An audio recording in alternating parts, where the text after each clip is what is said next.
समीर की उम्र 19 साल की थी जब उसकी बड़ी बहन काजल की शादी हुई। सब बहुत खुश थे। काजल की शादी को 2 हफ्ते ही हुए थे कि काजल के पापा की एक कार एक्सीडेंट में मौत हो गई। घर में मातम सा छा गया। हे भगवान, ये क्या हो गया? अब मैं क्या करूंगी? कुछ दिन पहले कितनी रौनक थी हमारे घर में, अचानक से ये सब कैसे हो गया? माँ, ये सब मेरी वजह से हुआ है। ना मेरी शादी होती और ना ही पापा टेंशन में बाहर जाते।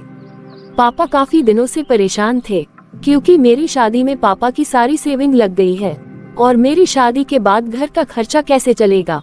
तू अपने आप को दोष मत दे बेटा।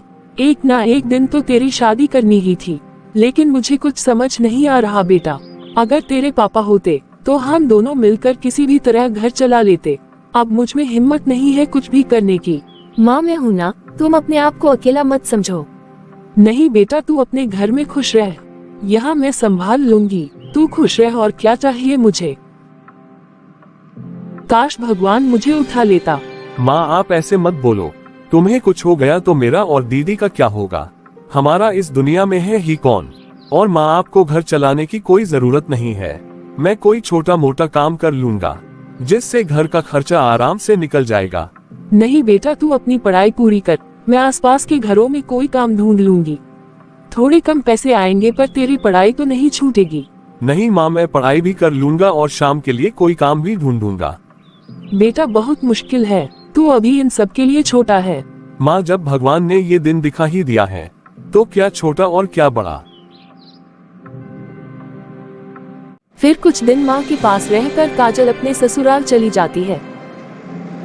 दोनों माँ बेटे पर दुखों का पहाड़ टूट गया था।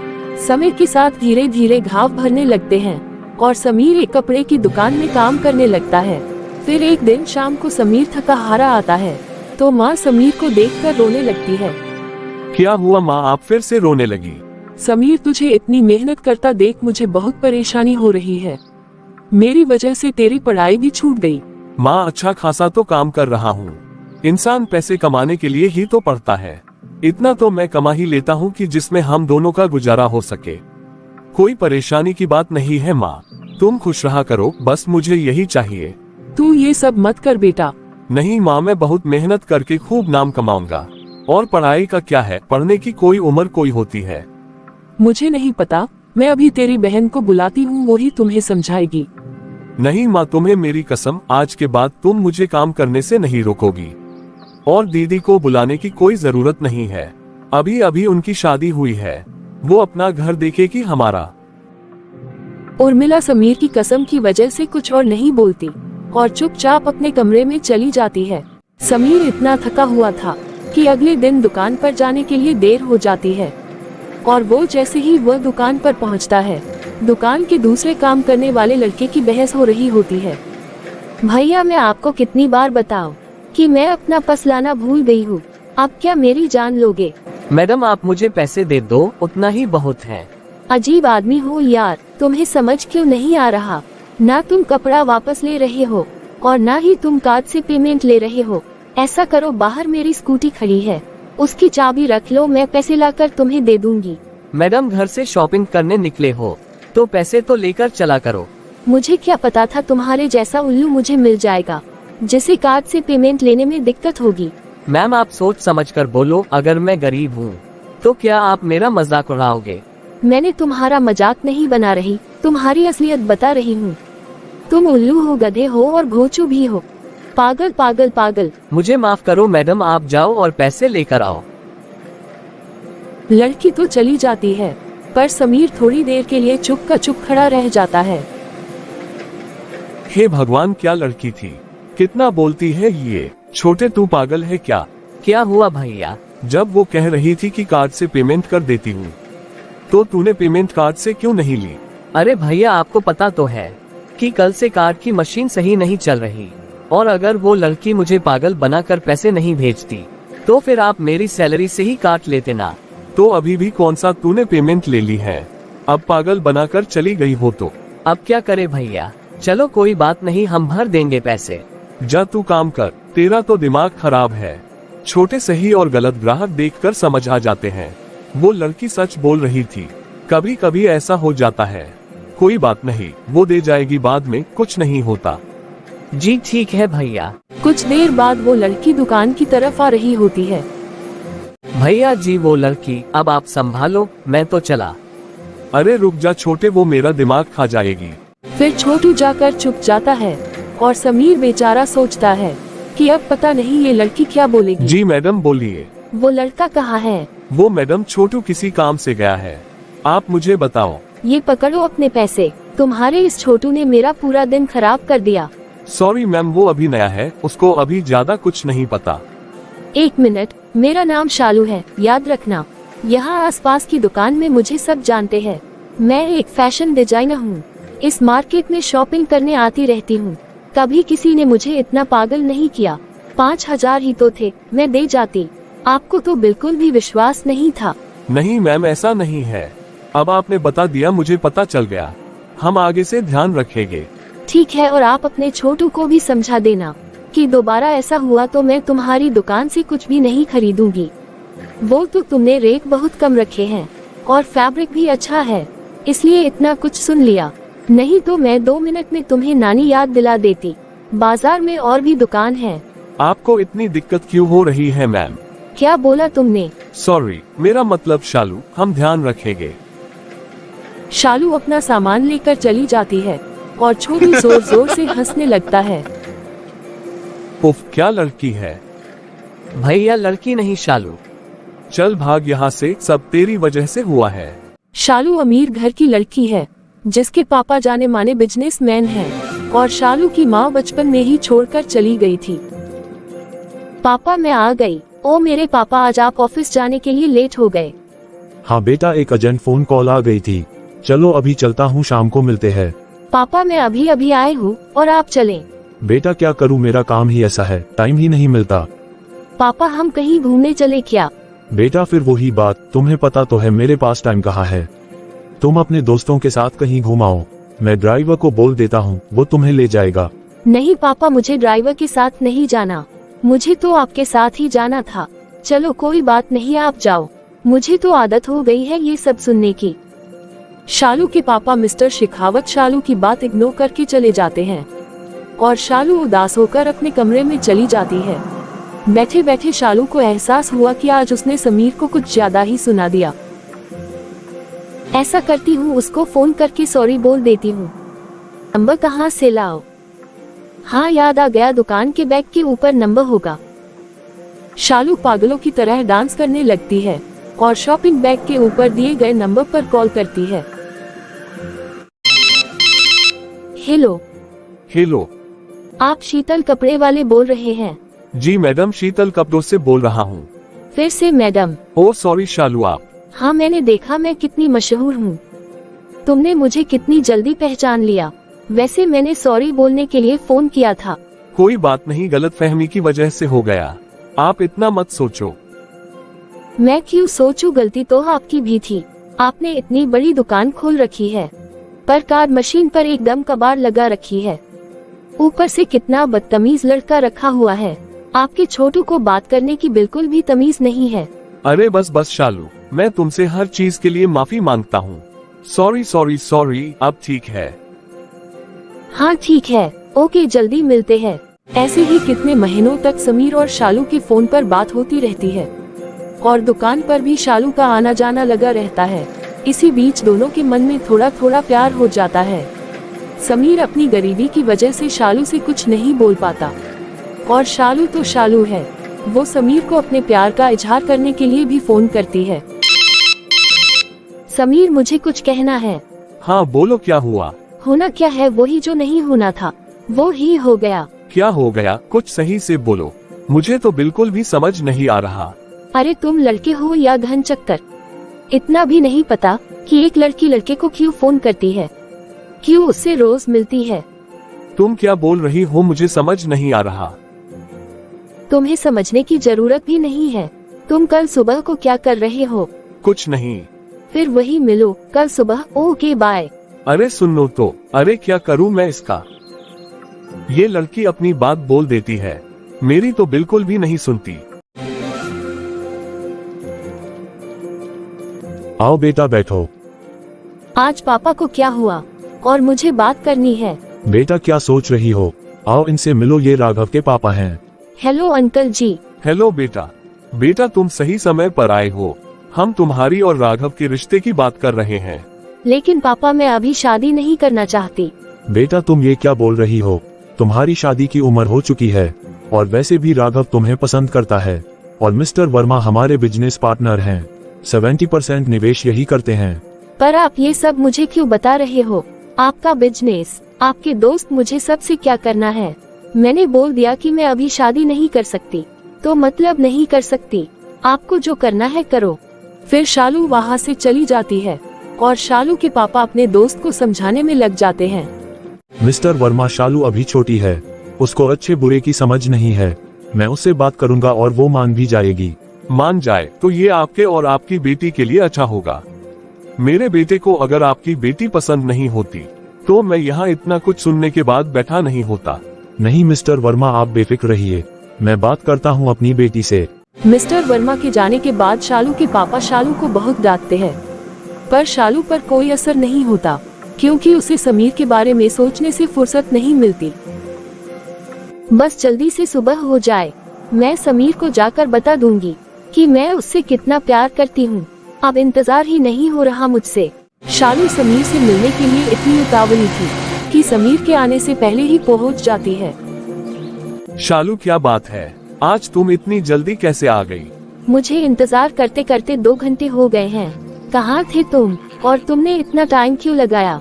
शालू मैं 10 बजे दुकान आता हूँ और आज तो आधा घंटा पहले आ गया और तुम बोल रही हो देर से आया हूँ। ऐसा भी क्या था कि तुम इतनी सुबह आ गई? बात ही इतनी जरूरी थी कि मैं क्या करती। मुझे तो पूरी रात सही से नींद नहीं आई। अब मेरा टाइम खराब मत करो। देखो मैं तुमसे प्यार करती हूँ और तुमसे शादी करना चाहती हूँ। क्या तुम ये क्या बोल रही हो? तुम ठीक तो हो? हाँ, मैं अपनी पूरी होश और आवाज में ये बात बोल रही हूँ कि मैं शालू शेखावत श्री समीर श्रीवास्तव से प्यार करती हूँ और शादी करना चाहती हूँ। समीर शालू की बात सुनकर हैरान रह जाता है और सोच में पड़ जाता है कि इतनी सुंदर अमीर लड़की कैसे एक गरीब लड़के से प्यार कर सकती है। कहीं वो मजाक तो नहीं कर रही? आप क्या सोच रहे हो? नहीं, कुछ नहीं। तो तुम मुझसे शादी करोगे? शालू तुम इतने अमीर घर से हो और मैं एक दुकान पर काम करता हूँ। हम दोनों में बहुत ज्यादा डिफरेंस है। तुम्हारे पापा कभी नहीं मानेंगे। तुमने मुझसे शादी करनी है, पापा से नहीं। और जवाब देने से पहले 100 बार सोच लेना। अगर तुमने ना कहा तो मैं कुछ कर लूंगी और उसकी जिम्मेदार तुम होगे। मैं तुम्हारे बिना नहीं जी सकती। मुझे इतना प्यार अटेंशन कभी किसी ने नहीं दिया जितनी तुम मेरी केयर करते हो। शालू ये बात बोलकर इमोशनल हो जाती है और समीर को हाँ बोलने पर मजबूर कर देती है। फिर शालू समीर को गले लगा लेती है। फिर शालू घर जाकर अपने पापा से बात करती है। पापा, मुझे आपसे कोई बात करनी है। हाँ बोलो, क्या बात है? पापा, मैं एक लड़की से प्यार करती हूँ और मैं उससे शादी करना चाहती हूँ। तुम्हारा दिमाग खराब है क्या? मैं मिस्टर वर्मा को क्या जवाब दूंगा? और तुम्हारी वजह से बिजनेस पर भी फर्क पड़ेगा। पापा, आपको सिर्फ अपनी पड़ी है, मेरे बारे में भी सोचो। आज तक आपने मुझे ऐशो आराम के सिवा और दिया ही क्या है? मैं हमेशा आपके प्यार के लिए तरसती रही और आपने कभी मुझ पर ध्यान ही नहीं दिया। अब फालतू की बातें मत करो। जो तुम चाहती हो वो नहीं हो सकता। पापा, आप कम से कम एक बार तो मेरी बात सुनो। ऐसा हरगिज नहीं हो सकता। तुम वही शादी करोगी जहाँ मैं चाहूँगा। तो फिर आप भी भूल जाओ पापा, मैं भी आपकी ही बेटी हूँ। मैं भी समीर से ही शादी करूँगी, आपके बिजनेस पार्टनर के बेटे से नहीं। शालू और उसके पापा में कई दिनों तक बहस चलती रहती है, पर शालू अपनी बात पर अड़ी हुई थी। वहाँ समीर भी अपनी माँ और दीदी को शालू के बारे में बताता है।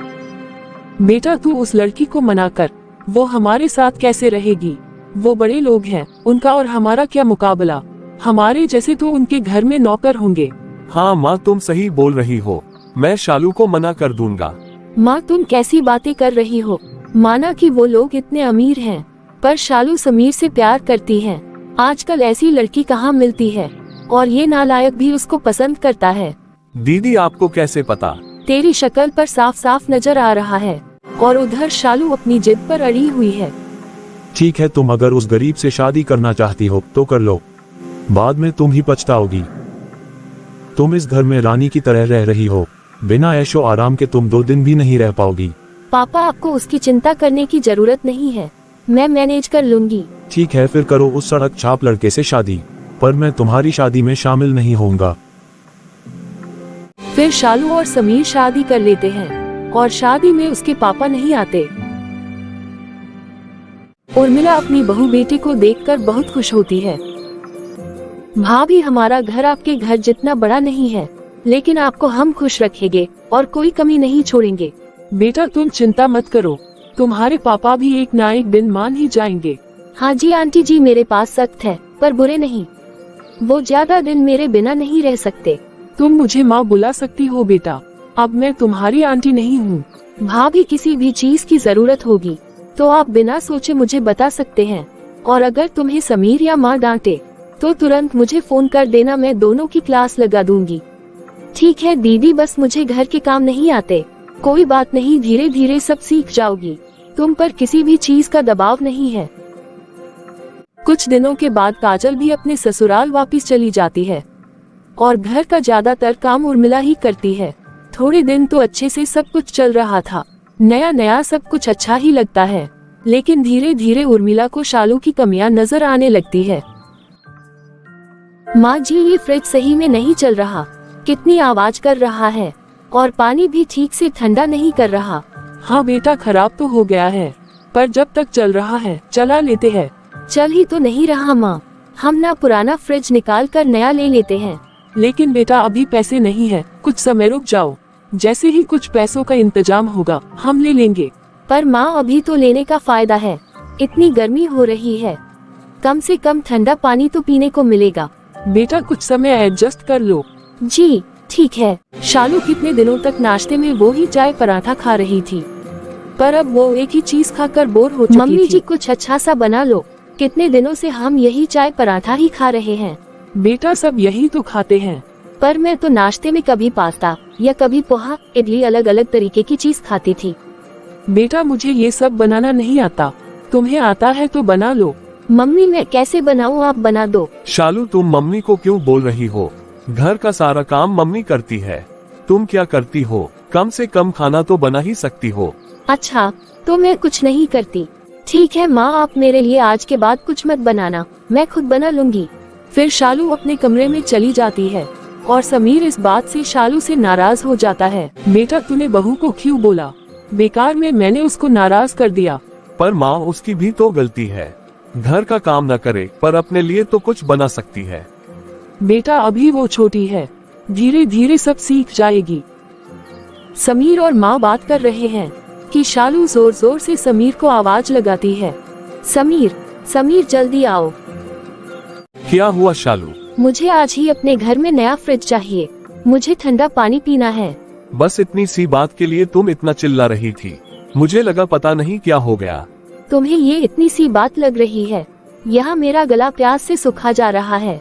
तुम्हें क्या हो गया है शालू? पहले तो तुम ऐसी नहीं थी, तुम्हारी हरकतों से माँ और दीदी का कितना दिल दुखेगा।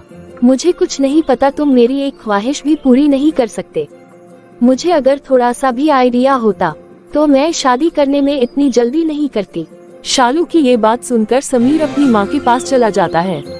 इतनी गर्मी लग रही है, ऊपर से कूलर भी स्टार्ट नहीं हो रहा। मेरा भी दिमाग खराब था, जो मैंने अपनी पैरों पर खुद ही कुल्हाड़ी मार ली। समीर, समीर, अब इस कमबख्त कूलर को क्या हो गया? शालू अब तुम्हें क्या हुआ? क्या हुआ बेटा? तुम अगर एसी नहीं लगा सकते तो कम से कम कूलर तो ठीक करवा कर रख लेते। शालू मैं आज ही ठीक करवा देता हूँ, तुम परेशान मत हो। अरे परेशान कैसे ना हो, ना यहाँ ढंग का खाना मिलता है, ना तुम्हारे घर में एसी है, ना फ्रिज है, और जो है वो सब भगवान के सहारे चल रहे हैं। बेटा क्या हुआ, तू आज इतना परेशान हो रही है? आप दोनों ने ये क्या लगा रखा है? परेशान मत हो। अरे भैया कैसे ना हो। बहू तू आराम से बैठ सकती है, तेरे लिए पास की दुकान से कोल्ड ड्रिंक लेकर आती हूँ। आप तो चुप ही करो, ये सब आपकी वजह से हुआ है। अगर आप सुबह कुछ अच्छा नाश्ते में बना देती तो मुझे इतना गुस्सा नहीं आता। शालू इसमें माँ की क्या गलती है? बेटा तू चुप कर, मैं बात कर रही हूँ बहू से। सारी मुसीबत की जड़ आप ही हो। शालू तुम जरूरी से ज्यादा बदतमीज हो गई हो, तुम्हें इतनी भी शर्म नहीं आ रही है? कि बड़ों से कैसे बात करते हैं। मुझे समझने की जरूरत नहीं है।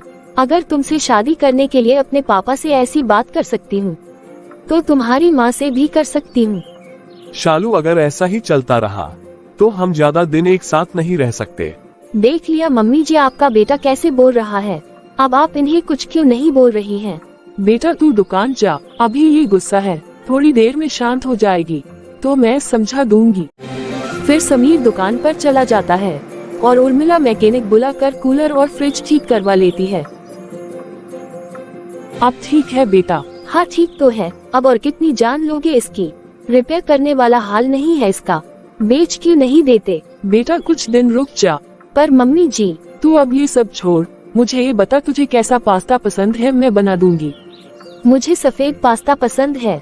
उर्मिला पूरा दिन YouTube पर पास्ता की रेसिपी देखती रहती है और अगली सुबह बहू के लिए व्हाइट सॉस पास्ता बना कर देती है। वाह मम्मी, पास्ता काफी अच्छा बना है, एकदम रेस्टोरेंट स्टाइल। वो तो पसंद आना ही था, मैंने कहाँ से रेसिपी ढूंढ कर बनाई है।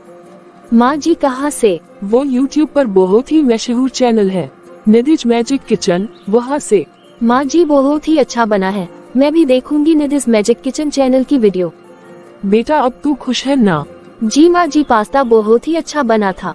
तो तुम खुश तो हम भी खुश। मैं तो परेशान ही हो गई थी कि मैं ऐसा क्या करूं कि तुम्हारा गुस्सा शांत हो।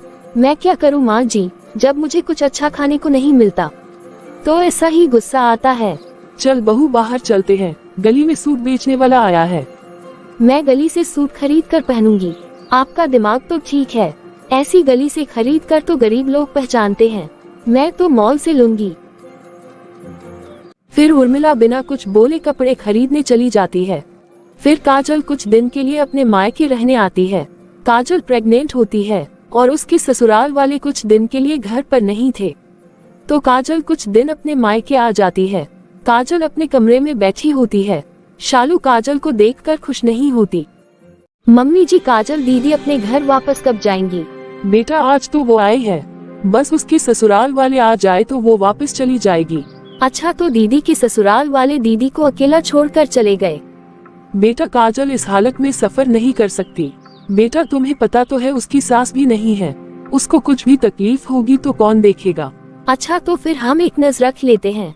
दीदी वैसे भी कोई काम नहीं करती और प्रेग्नेंट है, तो जो थोड़ा बहुत करती थी वो भी नहीं करेगी। बेटा ये उसका मायका है, वो अपने मायके नहीं आएगी तो कहाँ जाएगी। अच्छा, मैं तो अपने मायके नहीं जाती, मैं भी तो उनके बिना रह रही हूँ। बेटा मैं तो कहती हूँ कि तुम भी अपने मायके हो आओ, मिल आओ अपने पापा से। नहीं, मुझे जरूरत नहीं है, मैं ऐसे ही ठीक हूँ। आप बस दीदी को कुछ दिनों के बाद उन्हें ससुराल भेज दे। वैसे भी ज्यादा दिन मायके में पड़े रहना सही नहीं है, ससुराल वाले क्या सोचेंगे। उर्मिला को ये बात बहुत बुरी लगती है। काजल शालू की बात सुन लेती है और उसको बहुत बुरा तो लगता है, पर वो कुछ नहीं बोलती। काजल की तबीयत खराब हो जाती है तो उर्मिला काजल को हॉस्पिटल लेकर जाती है। उस दिन घर में खाना नहीं बनता। शालू किचन में जाती है और खाना नहीं बना होने के कारण समीर को खूब सुनाती है। जब से तुम्हारी बहन आई है, महारानी आराम से पूरा दिन भी बिस्तर पर पड़ी रहती है। एक तो कुछ काम नहीं करती और ऊपर से माँ को भी अपना जैसा बना दिया। ना आज खाना बना है, ना घर का कोई काम हुआ है। शालू तुम फिर शुरू हो गई। तो ठीक है, मैं जा रही हूँ अपने पापा के पास। हाँ ठीक है जाओ। समीर, तुम चाहो तो मेरे साथ चल सकते हो, वैसे भी क्या रखा है इस घर में। तुमने जाना है तो जाओ, मैं अपनी माँ को छोड़कर कहीं नहीं जाऊंगा। फिर शालू गुस्से में अपना ससुराल छोड़कर अपनी मायके चली जाती है। तुम यहाँ क्या करने आए हो? पापा, मैं अब यही रहूंगी। पर अब मैं तुम्हें नहीं रख सकता, जहाँ से आई हो वही वापस लौट जाओ। पापा, आप क्या बोल रहे हैं? मैं आपकी बेटी हूँ। ये बात तुम्हें तब याद नहीं थी जब तुमने मेरी मर्जी के खिलाफ जाकर शादी की थी। फिर शालू गुस्से में वहाँ से भी चली जाती है और शालू बस स्टैंड पर बैठकर रोने लगती है और वापस अपने ससुराल आ जाती है। बेटा तू कहाँ चली गई थी? इतनी छोटी छोटी बात पर घर छोड़कर कोई जाता है? तू मेरी बेटी जैसी है, कुछ बुरा लगा तो मुझे माफ कर दे। देख तूने कहा तो काजल भी अपने ससुराल चली गई। बस तू खुश रह बेटा, मुझे और क्या चाहिए। माँ, मुझे माफ कर दो, आपको मैं कितना कुछ कहती हूँ। पर आज तक आपने मुझे कुछ नहीं कहा और मेरा गुस्सा झेलते रहे। और एक मेरे पापा हैं जो मुझे घर बुलाना भी नहीं चाहते। बेटा तू परेशान मत हो, सब ठीक हो जाएगा। आप कितनी अच्छी हो माँ। मैंने फिर भी आपको और समीर को कितना परेशान किया और दीदी के साथ भी अच्छा नहीं किया। आप प्लीज दीदी को वापस बुला लो और उनको बोलो ये उनका भी घर है। जब तक उनका दिल करे वो यही रहे और आप मुझे माफ कर दो।